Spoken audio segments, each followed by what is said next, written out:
தேவனை மட்டுமே நம்பிவிடு. தேவைகள் யாவையும் அவர் சந்திப்பார். தேவையான மனிதரை கர்த்தர் அனுப்புவார்.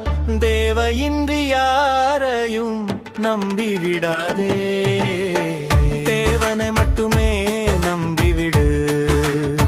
தேவைகள் யாவையும் அவர் சந்திப்பார். தேவையான மனிதரை கர்த்தர் அனுப்புவார். தேவையின்றி யாரையும் நம்பிவிடு.